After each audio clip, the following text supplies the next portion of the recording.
IPL ప్రారంభమవుతుందంటే మన దేశంలో cricket fans కు 2 నెలల పాటు పండగే. తమ అభిమాన క్రికెటర్ల కోసం స్టేడియాల్లో ప్రేక్షకులు పోటెత్తుతారు.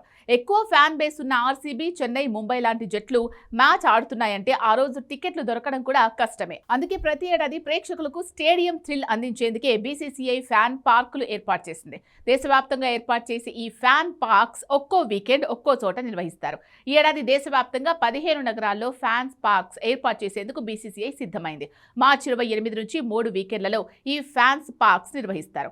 లైవ్ మ్యాచ్ స్క్రీనింగ్ తో పాటు music, food courts, games, fan activities వంటి ఎన్నో వినోదాలు అందుబాటులో ఉంటాయి. 2015లో ప్రారంభమైన ఈ ఫ్యాన్ పార్క్స్ కు ఎప్పటికప్పుడు ఆదరణ పెరుగుతూనే ఉంది. ఈ ఏడాది ఏర్పాటు చేయనున్న ఫ్యాన్ పార్క్స్ జాబితాలో తెలుగు రాష్ట్రాల నుంచి ఒకే ఒక్క నగరానికి అవకాశం దొరికింది.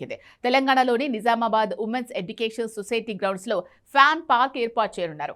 మార్చి 28 నుంచి ప్రారంభమయ్యే ఐపీఎల్ 2026 కోసం స్టేడియాలతో పాటు ఫ్యాన్ పార్కులు కూడా సిద్ధమవుతున్నాయి. ఈ ఐపీఎల్ జరిగే మొదటి 3 వారాలు ఫ్యాన్ పార్కులు ఏర్పాటు చేయనున్నారు.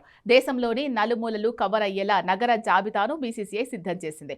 ఉత్తర, దక్షిణ భారతదేశాల్లో ఒక క్రమ పద్ధతిలో ఈ ఫ్యాన్ పార్క్స్ ఏర్పాటు చేస్తారు. తొలి వీకెండ్లో అంటే మార్చి 28, 29 తేదీల్లో రోహతక్, భోపాల్, నాగపూర్, తుముకూరు, కృష్ణానగర్ నగరాల్లో ఏర్పాటు చేస్తున్నారు. రెండో వీకెండ్ ఏప్రిల్ 4, 5 తేదీల్లో మధుర, జోధ్పూర్, నిజామాబాద్, మైసూర్, భువనేశ్వర్ నగరాల్లో కొనసాగుతాయి. ఇక చివరి వీకెండ్ ఏప్రిల్ 11, 12 తేదీల్లో మీరట్, నడియాద్, రత్నగిరి, కోయంబత్తూర్, రౌర్కెలా నగరాల్లో ఈ ఫ్యాన్ పార్క్స్ ఏర్పాటు చేస్తున్నట్లు బీసీసీఐ వెల్లడించింది.